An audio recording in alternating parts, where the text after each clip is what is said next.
নমস্কার, ইউএনআই বাংলায় আপনাদের সকলকে স্বাগত। আর আমি দীপ।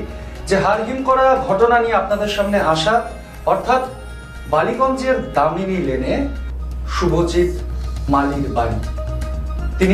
তিনি একজন গাড়ি ডেলিভারি বয়। তার কাজের সূত্রে তিনি গেছিলেন শিলিগুড়িতে। তবে তার ফেরার অনেক দিন সময় ছিল, অর্থাৎ তিনি যে কাজ শেষে বাড়ি ফিরবে তার জন্য অনেকটাই তার কাছে সময় ছিল। তবে বাড়িতে মেয়ের আবদার, জন্মদিনের দিন বাবাকে পাশে না পেলে হয়। মেয়ের আবদার রাখতে তড়িঘড়ি সোমবার তৎকাল কেটে উঠে পড়লেন কাঞ্চনজঙ্ঘা এক্সপ্রেসে।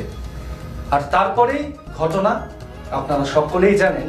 কাঞ্চনজঙ্ঘার পেছনে মালগাড়ি, অর্থাৎ যেখানে কাঞ্চনজঙ্ঘা যে লাইনে দাঁড়িয়েছিল, হঠাৎ করেই পেছন থেকে এসে একটি মালগাড়ি খুব দ্রুত গতিতে ধাক্কা মারে।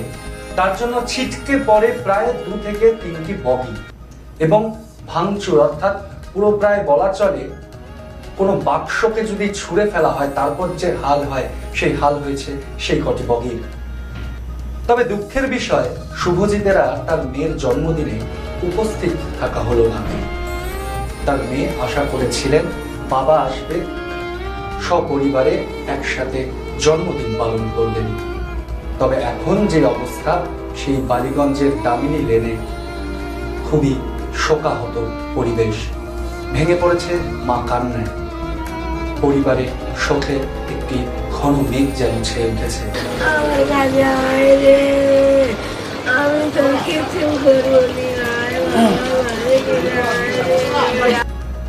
অত্যন্ত দুঃখের এই ঘটনা। তবে এই ঘটনার পরিপ্রেক্ষিতে বলা চলে গাফিলতি কোথায়। রেল কর্তৃপক্ষের সূত্রে যা খবর, এখনো পর্যন্ত যে 2 ট্রেনকে, অর্থাৎ কাঞ্চনজঙ্ঘা এক্সপ্রেসকেও ক্লিয়ারেন্স ফর্ম দেওয়া হয়েছিল এবং তার পাশাপাশি এই মালগাড়িতেও ক্লিয়ারেন্স ফর্ম দেওয়া হয়েছিল। গাফিলতি কোথায় তা নিয়ে তো তদন্ত চলবে। তবে সব থেকে দুঃখের বিষয়, একটি বাড়িতে একজনের মা, একজনের স্ত্রী, একজনের ছেলে এবং মেয়ে অপেক্ষা করছিলেন। একজন অপেক্ষা করছিলেন তার বাড়ি আসার, কলকাতার বাড়ি গিয়ে তার মেয়েকে নিয়ে শুভ জন্মদিন পালন করবে। তবে একটি মর্মান্তিক এবং হাড়হিম করা ঘটনা সম্মুখীন থাকলেও গোটা পশ্চিমবঙ্গবাসী।